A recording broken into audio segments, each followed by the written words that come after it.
Hello guys, welcome back to study. This is Yash Kumar. एक जो सबसे कहते हैं ना डिमांडेबल वीडियो अभी तक रुकी हुई थी, आप जिस चीज़ का वेट कर रहे थे, ठीक है, मोस्ट अवेटेड वीडियो आपके लिए कि कट ऑफ बताओ और कट ऑफ क्या जा सकती है। और साथ में एक चीज़ जो आपका भ्रम पाल रखे हो ना, जैसे कि हाँ वो क्वालिफाइंग मार्क्स जो दे रखा है ना, किसी किसी में क्या दे रखा है मैं बताता हूँ, रुको।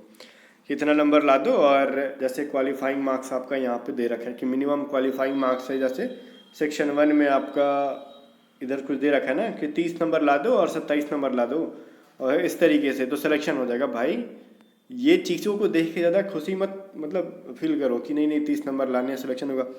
30 नंबर पे कुछ नहीं होने वाला आपका, अगर आप किसी भी कैटेगरी से हो, इवन यूआर से, ओबीसी से, एससी एसटी से, किसी से हो, 30 नंबर पे कुछ नहीं होने वाला। 30 नंबर का मतलब ये कह रहे हैं कि इतना मिनिमम आपको लाना है, इससे नीचे गया तो फिर आपका कहानी खत्म है, ठीक है, बस और कुछ नहीं है। बट ये चीज़ मैं बताऊंगा, कट ऑफ तो खेलते रहेंगे, कितना लाना है कितना नहीं लाना है। अगर अभी भी भ्रम पाल के रखे हो तो ये इससे अच्छा जाके वो गाय पाल लो, ठीक है। अगर ये भ्रम पालने से अच्छा कि गाय पाल लो, क्योंकि भ्रम पालोगे ये फालतू के 30 नंबर पे पास होंगे तो कोई फायदा नहीं है। गाय पालोगे दूध तो दूध मिलेगा, ठीक है, बुद्धि बुद्धि हो जाएगी कुछ दूध पी के। तो अब हम बात कर लेते हैं कट ऑफ की। लेकिन कट ऑफ के ऊपर बात करने से पहले ना कुछ इंपॉर्टेंट बात बताऊंगा। अगर जिसकी मैं एक्सपेक्टेड कट ऑफ बता रहा हूँ और जिसका मार्क्स कम आ रहा है, तो अगली बैच को प्रिपरेशन करो। और अगली बैच के प्रिपरेशन के लिए कुछ इंपॉर्टेंट चीज़ बताऊंगा मैं आपको कि कोस्ट गार्ड की रक्षक बैच हमने लॉन्च की है। आपको पता ही है, ए टू जेड स्टडी ऐप का लिंक मैं आपको डिस्क्रिप्शन दे रहा हूँ, तो रक्षक बैच को ज्वाइन करो। इसमें जो प्रिपरेशन होगी, इसमें मैं आपको स्टेज 2 के अंदर जो आपका असेसमेंट टेस्ट होगा ना अगली बार 02/2024 बैच के लिए, उसकी प्रिपरेशन भी करा दूंगा एग्जाम के बाद। उससे पहले इस बार सेक्शन 1 की जो है कंप्लीट तैयारी कराऊंगा। और आपको पता है सेक्शन 1 की जो मैथ है इस बार सेक्शन 2 में भर भर के पूछी गई थी, तो सेक्शन 1 की चीज़ें कितनी इंपॉर्टेंट है आपको तो पता है, ठीक है। अब इसमें सेक्शन 1 को इग्नोर करना ये बेवकूफ़ी है। और बोलो कि 500 रुपये जो ऑफर प्राइस है, इसका क्या मतलब है? देखो, ये बैच में वीडियोज क्लासेस अपलोड होंगी 15 तारीख के बाद से, तो 15 तारीख के बाद इसकी बैच की प्राइस हो जाएगी 923 रुपये। जैसे कि पता है हमारी बैचेस 900 से कम की नहीं रहती कोस्ट गार्ड की कभी भी, बिना किसी ऑफर में 900 की। बट देखो, ये 500 उनके लिए जो कि 100% ट्रस्ट के साथ पढ़ रहे हैं, टू जेड स्टडी के साथ। तो पहले बिना कोई वीडियो अपलोड करे कोई बाय कर रहा है, मतलब आंख बंद कर पे हम पे विश्वास कर रहे हैं, तो उसको 400 का डिस्काउंट हम दे रहे हैं अपने तरफ से, ठीक है। उसको 500 पे करना होगा। इसमें हमारा कोई पर्सनल बहुत ज़्यादा प्रॉफिट नहीं है, क्योंकि मटेरियल वगैरह बनाने में उतना कॉस्ट जाता है। तो आपके लिए जो मतलब कहते हैं ना, जो आंख बंद करके विश्वास कर रहे हैं, उनके लिए प्राइस है 500 रुपीज़। और इसके अंदर क्या क्या चीज़ें मिलेंगी? कंप्लीट रिकॉर्डेड बैचेस मिलेंगी, सेक्शन 1 की जो online test series, online mock test आएगी, वो भी चीज़ें मिलेंगी इसके अंदर। और हमारी जो टॉप 500 की जो पीडीएफ आती है हर बार एग्जाम पे, वो भी इसके अंदर जब एग्जाम के टाइम पे आएगी तो दे दी जाएगी। अलग से कुछ नहीं बाय करना पड़ेगा। और जो जीडीडीबी आंतरिक के तीनों के अंदर आपका असेसमेंट टेस्ट होगा ना फिजिकल वाले दिन, उसकी भी प्रिपरेशन इस बैच के अंदर आपको करा दी जाएगी, ठीक है। और मैं एक चीज़ बताऊं, अगर आप में जो कोई बच्चा पिछली बैच को लेके पढ़ रहा है ना, तो वो मत ज्वाइन करो। रीज़न है, वो मत ज्वाइन करने का रीज़न क्या है कि देखो उसके अंदर भी मैथ पढ़ा रखा हमने, हाँ, लेकिन इस बैच में थोड़ा सा अलग लेवल पे चलेगा, वो चीज़ें अलग है। अगर आपको मन है तो ले सकते हो, आपको सेटिस्फेक्शन नहीं है तब की बात कर रहा हूँ। लेकिन अगर जो बच्चा चाहे उस बैचेस से भी अगली बार की तैयारी कर सकता है, ठीक है। जैसे वो साइंस की चीज़ें अपलोड है, इंग्लिश की ग्रामर अपलोड है, मैथ रीजनिंग सब अपलोड ही है, लेकिन इसमें थोड़ा सा पिछली बैच से ज़्यादा कुछ पढ़ने के लिए मिलेगा आपको इसके अंदर, ठीक है। तो ये जो सीन है, तो ऑब्वियसली चीज़ है, प्राइस तो डाउन है, अब इससे प्राइस कम किसी भी कीमत पे नहीं जाएगी। अब कहोगे ना कि पिछली बैच में डिस्काउंट दे दो, ऑलरेडी ये डिस्काउंटेड प्राइस उन्हीं के लिए है जो हमारे रेगुलर बच्चे हैं। तो 15 तारीख के बाद से इसकी प्राइस 923 रुपये जाएंगी, 100% जाएगी भाई, इसमें कोई डाउट वाली चीज़ नहीं रखना। अगर आप एयरफोर्स की भी प्रिपरेशन कर रहे हो तो एयरफोर्स की अलग से हमने बैच लॉन्च की है। कोस्ट गार्ड की अगर बैच ले रखी हो तो एयरफोर्स की लेने की जरूरत नहीं पड़ेगी। अगर आप सिर्फ एयरफोर्स की बैच लेना चाहते हो तो 450 रुपीज़ अपनी हम प्राइस की है, डिस्काउंटेड प्राइसेस। और बाद में इसकी प्राइस 600 कुछ रुपये निकल के आता है, 615 रुपये जीएसटी वगैरह जोड़ के, तो इसकी प्राइस जाएगी। तो जो बैच में आपको ज्वाइन करना है वो बैच आप ज्वाइन कर सकते हो। और इसकी नेक्स्ट नोटिफिकेशन कब तक आएगी मैं अभी बता देता हूँ, क्योंकि अगर देखो जो बच्चा दिसंबर से प्रिपरेशन स्टार्ट कर देगा, अगला बार उसका निकलेगा। जो फरवरी मार्च जो वेट कर रहा है ना, जब, हाँ देखो, फरवरी में तो मिड या फिर एंड जो भी नोटिफिकेशन है, क्योंकि आपका फरवरी तक तो नोटिफिकेशन आना ही होता है, तो जो भी सीन है कि अगर नोटिफिकेशन आ जाता है फरवरी तक, मिड तक तो आ जाना चाहिए, जो इनका रिक्रूटमेंट सर्कल है, कि उस टाइम हम प्रिपरेशन करेंगे। तो खुद से देख लो नोटिफिकेशन, मतलब फॉर्म फिलअप करवाने के बाद कितना टाइम दे रहे हैं प्रिपरेशन में, मुश्किल से 2 महीना, इससे ज़्यादा तो नहीं दे रहे आपको, और 2 महीने में आप कोस्ट गार्ड निकाल लोगे। इतने बड़े पहलवान तो नहीं हो आप, ठीक है, कि बेसिक बेसिक कुछ नहीं आता 2 महीना में कोस्ट गार्ड निकालेंगे। भैया कंपटीशन है कोस्ट गार्ड के अंदर, हल्के में ना लेना, ठीक है। और खास करके सेक्शन 1 को तो हल्के में मत लेना। दिसंबर से तैयारी में लगो। प्राइसेस ऑलरेडी मैंने डिस्काउंटेड दे रखी है, इससे कम पे कोई नहीं देगा। बेस्ट मटेरियल लाने के तो 100 रुपये में भी ला देंगे, लेकिन जो चीज़ें जितनी चीज़ें देते हैं वो चीज़ें नहीं दूंगा, देते हैं कोई, ठीक है, जितना मैं देता हूँ। टेस्ट सीरीज वगैरह मैं सब कुछ देता हूँ इसके अंदर फ्री में। पीडीएफ वगैरह जो होती हैं, जो 200-200 की तो पीडीएफ ही हो जाती है हमारी, 100-150 की टेस्ट हो जाता है। तो ये सब टेस्ट सीरीज वगैरह सब कुछ मैं दे रहा हूँ इस बैच के अंदर।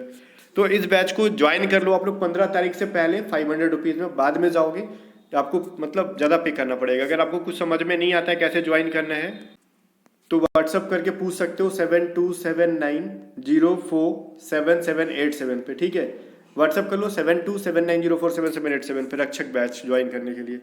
अब हम लोग आ जाते हैं थोड़ी सी कट ऑफ खेलने के लिए। तो अब थोड़ी सी मैं आपको सदमा देने वाला हूँ। सबसे पहले यहाँ पे बताऊँ, जीडी की इस बार कट ऑफ पिछली बार से थोड़ी सी कम जानी चाहिए, जैसा कि मैं एक्सपेक्ट करके चल रहा हूँ। रीज़न है, देखो जीडी का कम जाने का पीछे का रीज़न 2 रीज़न है। पहली बात तो सीट पिछली बार से ज़्यादा है। यूआर का सीट जब बढ़ता है ना तो पैरेलली इन सबको खुशी होती है। रीज़न जानते हो, जिसको जानकारी है, क्योंकि अगर आपने किसी भी टाइप का एज में रिलैक्सेशन नहीं लिया है तो आपकी सीट यूआर के अंदर भी मिल जाती है, ठीक है। अगर आपकी यूआर की कट ऑफ से ज़्यादा है तो आप एंट्री कर जाते हो, लेकिन आपने एज में रिलैक्सेशन ले लिया, 22 साल से ज़्यादा एज है ओबीसी SC ST का, और आपने एज रिलैक्सेशन ले लिया तो अपनी कैटेगरी में फाइट करोगे। लेकिन जो बच्चा 22 साल से कम का है, 18 से 22 साल के बीच में है, एज में किसी प्रकार का उसने रिलैक्सेशन नहीं लिया, तो वो अपनी कैटेगरी और यूआर कैटेगरी, अपनी कैटेगरी यूआर कैटेगरी, अपनी कैटेगरी और यूआर कैटेगरी के अंदर फाइट करेगा, चाहे वो किसी कैटेगरी से बच्चा हो। अगर वो कट ऑफ ज़्यादा लाएगा, मतलब स्कोर कट ऑफ से ज़्यादा स्कोर कर रहा है तो यूआर कैटेगरी में फाइट करेगा, ठीक है। तो वो सभी चीज़ें अलग है। हमें जो चाहे वो किसी जीडीडीबी आंतरिक किसी में, सब में सेम सीन होता है। अब मैं जो चीज़ें बता रहा हूँ आपको ध्यान से सुनो। देखो यूआर के अंदर तो सीट ज़्यादा है और ओवरऑल भी सीट ज़्यादा है। इस बार 260 सीट है, पिछली बार से ज़्यादा है। अब इसकी कट ऑफ ज़्यादा नहीं जाने का रीज़न क्या है? अगर आपके एग्जाम में ना 75+ स्कोर बन रहे हैं तो आराम से आप रनिंग वगैरह की तैयारी करो। जैसे कहते हैं ना कि देखो 75 मतलब करीब बन रहा है, 1-2 नंबर कम भी हैं तो करो, लेकिन ऐसा उम्मीद कर रहे हो कि 60 नंबर बन रहे हैं और हम यूआर कैटेगरी से जा रहे हैं। मैं यूआर कैटेगरी के बारे में बात कर रहा हूँ। यूआर, ओबीसी, ठीक है, और AWS, तीनों अगर 75 के आसपास आप झूल रहे हो तो स्टेज 2 में जाओ, तैयारी करो, ठीक है। 75 के आसपास अगर आप झूल रहे हो तो स्टेज 2 की तैयारी करो। और SC ST के बच्चे अगर 70+ स्कोर कर रहे हैं, इवन आप 70+ कर रहे हैं या फिर 70 के आसपास भी हो तो आप करो, मैं आपको मना नहीं करूंगा अभी, ठीक है। बाकी फाइनल रिजल्ट क्या बोलेगा वो चीज़ अलग है। अगर कोई बच्चा है ना 68 के आसपास स्कोर कर रहा है SC ST का और वो सोच रहा है कि मैंने 70+ बोल दिया, तो फिजिकल की तो तैयारी करनी है, पढ़ना थोड़ी है कि हाँ करो, फिजिकल की तैयारी करते रहो। असेसमेंट टेस्ट तो ईजी होता है, 2-3 वीडियो करा दूंगा यूट्यूब पे 13-14 तारीख से, चीज़ें समझ में आ जाएंगी। तो ये तो था आपका जीडी के लिए, ठीक है। अब यांत्रिक की मैं डीबी की बताऊंगा, डीबी की लास्ट में बताऊंगा, रो दोगे थोड़ी सी आप, ठीक है। यांत्रिक की मैं जहाँ तक बता रहा हूँ, यांत्रिक की भी कट ऑफ इस बार ज़्यादा जानी चाहिए। रीज़न क्या है ना ज़्यादा जाने के पीछे, यांत्रिक का पहली बार तो ये कि पिछली बार वैकेंसी नहीं था, ठीक है। तो पिछली बार जब वैकेंसी नहीं था तो पिछली बार के बच्चे तो थोड़े बहुत बच्चे तो बढ़ ही गए ना इस बार। और अगर हम कैटेगरी वाइज देख लें तो पहली बात तो जनरल की भी देखो सीट नहीं है ज़्यादा कि बच्चे फाइट भी करें, तो क्या करें, दिख रहा है आपको। तो ये भी तकरीबन अगर आप जा रहे हो यूआर कैटेगरी से, ओबीसी से, मैं यूआर और SC ST सबको एक साथ लेके पता है क्यों चलता हूँ, क्योंकि ओबीसी की भी कट ऑफ, SC ST नहीं AWS को मैं पता है साथ क्यों लेके जाता हूँ। अब जितने यूआर वाले बच्चे हैं वो ओबीसी के अंदर भर गए हैं, सॉरी EWS के अंदर भर गए हैं। मैक्सिमम लोगों ने EWS बनवा लिया है, ठीक है। तो कंपटीशन आपने यहाँ पे कर दिया। और ओबीसी के अंदर ऑलरेडी पहले से फाइट होता है क्योंकि ओबीसी की जनसंख्या बहुत ज़्यादा है, तो मतलब बहुत सारे कास्ट ओबीसी के अंदर आ जाते हैं, ठीक है। तो ओबीसी के अंदर ऑलरेडी फाइट्स है। तो ये सारे बच्चे हाई स्कोर करके यूआर का कट ऑफ बढ़ाते हैं। और यूआर का कट ऑफ भी देख लो, आजकल जितने भी एग्जाम में बहुत ज़्यादा डिफरेंस नहीं रह रहा है ओबीसी और EWS में। और यूआर के एकदम साथ कदम में कदम मिला के चल रहे हैं कि भैया तुम्हारा साथ नहीं छोड़ेंगे हम, कदम से कदम मिला के चलेंगे। तो ये तीनों कैटेगरी जो है ना एकदम सुपर लेवल का फाइट चल रहा है इनके बीच में। तो इसलिए मैं बोलता हूँ कि जब भी टारगेट करेंगे तो इन तीनों को एक साथ लेके 2 मार्क्स 1 मार्क्स का हम लोग लेके नहीं चलेंगे, ठीक है। तो ये भी अगर आप यांत्रिक वैकेंसी से हो, चाहे किसी भी मैकेनिकल, इलेक्ट्रिकल या इलेक्ट्रॉनिक्स, तो तकरीबन आपको 78 के आसपास, इसमें भी 78 से 80 के आसपास अगर आपके स्कोर बन रहे हैं तो फिर बेटर है। मे बी इससे ज़्यादा जाए, मेरे हिसाब से कम तो नहीं जाना चाहिए, ठीक है। और देखो अगर ऐसा हो जाता है ना कि थोड़ी सी वो लोग ये भी कर सकते हैं असेसमेंट टेस्ट के नाम पे, मैं असेसमेंट टेस्ट को थोड़ा सा सीरियसली नहीं ले रहा हूँ बहुत ज़्यादा। अगर कोस्ट एक चीज़ मैं आपको क्लियर कर दूँ, असेसमेंट टेस्ट जो होगा स्टेज 2 में उसको मैं बहुत ज़्यादा सीरियसली नहीं ले रहा हूँ।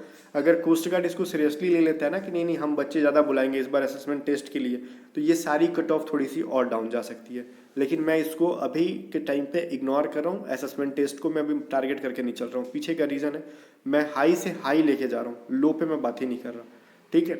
असेसमेंट टेस्ट सिर्फ क्वालिफाइंग होगा, उसके मार्क्स नहीं जुड़ेंगे मेरिट में, इसलिए मैं असेसमेंट टेस्ट को, और इतना ईजी होता है कि कोस्ट गार्ड को भी पता होता है जो बच्चा ये परीक्षा दे के आ रहा है वो असेसमेंट टेस्ट जेन्युइन तरीके से वो पास कर लेगा। इसलिए मैं एक चीज़ फिर से बोल रहा हूँ कि असेसमेंट टेस्ट को मैं इग्नोर करके चल रहा हूँ बिल्कुल भी कट ऑफ बनाने के लिए। बाकी वो चीज़ें पढ़ा दूंगा वो अलग चीज़ है, ठीक है। अगर वहीं पर अगर आप SC ST के बच्चे हो, ठीक है, तो भी आपको इसके अंदर कहीं ना कहीं 75 के तकरीबन यांत्रिक में स्कोर आने चाहिए, ठीक है। अब बात कर लेते हैं हम लोग DB के बारे में। DB का क्या सीन है, तो देखो मैं क्लियर कट बता दूं, यू आर OBC, ये भाई 50 या फिर इससे प्लस, यू आर तो 100% 50 प्लस जाना चाहिए कट ऑफ, क्योंकि सीट इस बार कम है, ठीक है, सीट इसके अंदर कम है। और क्वेश्चंस का लेवल आप कहोगे ना कि बहुत ज़्यादा हाई आया था, तो भाई हाई आया था, सारे शिफ्ट में नहीं आया था, और इसके अंदर कोई नॉर्मलाइजेशन नहीं है ना नेगेटिव मार्किंग है। किसी एक शिफ्ट में भी अगर इजी मिल गया बच्चों को, तो एक शिफ्ट में उनको क्या लगता है तुम्हारी कैटेगरी से EWS से 3 बच्चा नहीं मिलेगा DB के अंदर, एक से एक धुरंधर है ना जो 55 57 के आसपास लेके आएगा वो, ठीक है। तो OBC से 9 बच्चा नहीं मिलेगा उसको, ST का 2 बच्चा और SC का 4 बच्चा नहीं मिलेगा, और जनरल का 12 बच्चा इजीली मिल जाएगा भाई जो 50 प्लस स्कोर कर रहे होंगे। तो डे ड्रीम्स जो होते हैं ना, दिन में सपना देखने वाला काम, वो छोड़ दो कि 45 के आसपास रहेगा, 47 के आसपास रहेगा, गया जमाना, ठीक है।